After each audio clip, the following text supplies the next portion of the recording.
वंदे मातरम साथियों, जय गौ माता, जय गोपाल, जय आयुर्वेद, जय धन्वंतरी।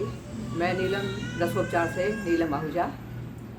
मैं आज आपको बता रही हूँ, आज बच्चे उल्टे घुटने करके बैठते हैं और दोनों घुटने ऐसे फैला लेते हैं। उनके यहाँ जोड़ों में थोड़ा ढीलापन आ जाता है, जिसके कारण उनकी चाल थोड़ी टेढ़ी हो जाती है। तो उसको सीधा कैसे करना है, बच्चे कई बार नहीं मानते हैं। उनको खेल खेल में पालथी मारना सिखाओ। पालथी मारने के बाद उनको ऐसे करना सिखाओ, ऐसे धीरे धीरे। उनको तकलीफ़ होती है, क्योंकि मैं एक बच्ची का करती हूँ तो वो नाराज़ हो जाती है और भाग जाती है। तो उसको ऐसे ऐसे करना सिखाओ, खेल खेल में दूसरे बच्चों के साथ मिला के, या खुद ऐसे ऐसे करो तो उसका जोड़ धीरे धीरे लाइन पे आए। क्योंकि वो बच्चे पे पालथी नहीं मार पाते हैं, ऐसे बैठते हैं, उनके पैर ऐसे खुले रहते हैं। तो पालथी मारना सिखाना है उनको, क्योंकि आगे पीछे फिर वो बच्चों के जोड़ टेढ़े चलते हैं, अच्छा नहीं लगता। तो आज कई बच्चों का ये हाल है, छोटे छोटे बच्चों का, क्योंकि एक तो हमें जो आज खान पान मिल रहा है उससे कैल्शियम भी घुटता है। तो बच्चों के कैल्शियम की कमी के कारण और ज़्यादा टेढ़ापन आ रहा है टांगों में। तो आप बच्चों को ऐसा सिखाओ। और फिर बच्चों को क्या करना है, जब बच्चे ऐसे हो ना, सोते टाइम कोशिश करो बच्चों को ऐसे घुटनों से बांध दो, तो भी उसके जोड़, जो यहाँ से जोड़ ढीले हुए हैं, उल्टे घुटने करने से वो जोड़ इससे करके लाइन पे आ जाएंगे। और ऐसे करने के बाद अगर आप उसको या दूसरी चुन्नी से यहाँ भी बांध दोगे, पर यहाँ बांधने से पहले ना, यहाँ पर कुछ आपको रुई या कुछ रखना पड़ेगा, कोई सॉफ्ट रुमाल सा लपेट के, नहीं तो उसके टखने एक दूसरे से टकराएंगे तो उसको दर्द होगा। तो ये टखनों के बीच में कुछ रखना है और फिर ये टखनों की तरफ से भी बांध दो। तो क्या है, बच्चों के जोड़ जो टेढ़े हो रहे हैं धीरे धीरे लाइन पे आ जाएंगे। जितना हो सके ज़्यादा टाइम रखो, और जितना भी टाइम रखोगे पुश बैक होगा। ये बच्चों का बहुत ध्यान देना है, नहीं तो बच्चों को फिर डॉक्टर तो फिर ऑपरेशन पे आ जाते हैं, और छोटे छोटे बच्चों के ऑपरेशन कर रहे हैं। क्योंकि मैं भी इस बच्ची को लेके गई थी डॉक्टर के यहाँ, तो वो किसी बड़े डॉक्टर के यहाँ रेफ़र कर दिया उन्होंने पिछले साल जुलाई में। तो पता पड़ा तो कि किसी और ने बताया, तो वो ऑपरेशन करके ठीक करते हैं। तो ऑपरेशन ना कराओ, मेरी सबसे करबद्ध विनती है।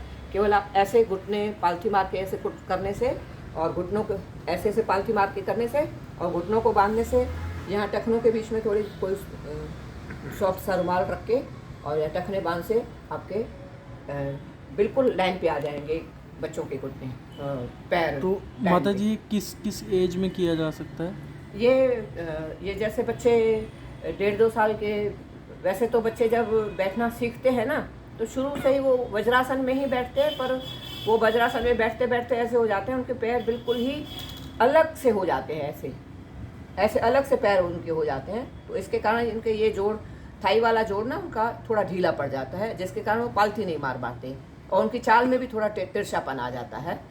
तो उसके लिए आप 6-7 महीने से ही अगर आप चालू कर दो कि रात को सोते टाइम थोड़ा बांध के सुला दो, उसमें क्या है, बच्चों को आराम भी मिलेगा।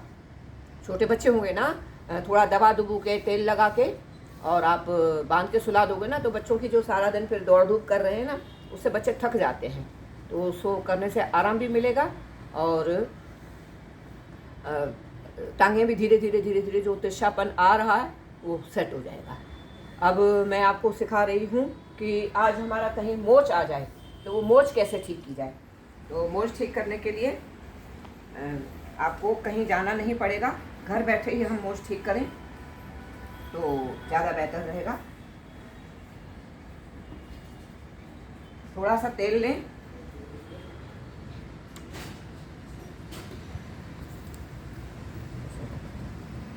लें, और मालिश करें हल्की हल्की। तेल पिलाना है, तेल पिलाने के बाद 2-5 मिनट ऐसे मालिश करें, और उसके सारी उंगलियों खींचें। जो नस हिली होगी वो नस सेट हो जाएगी मोच में। फिर सारी उंगलियां खींचने के बाद उसको एड़ी से और ये पंजे से ऐसे कपड़ा लपेटना है। फिर इसमें एक लकड़ी कोई हो उसको डाल के नीचे तक ले आना है और ऐसे इसको घुमाना है जब जहाँ तक बच्चे मोच वाले को सहन हो सके।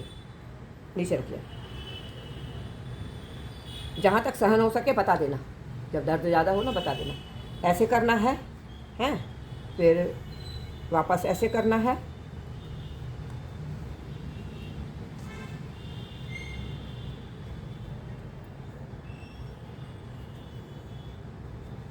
ऐसे करना है, मतलब जितना सहन हो सके उतना ज़्यादा मोड़ना है इसको।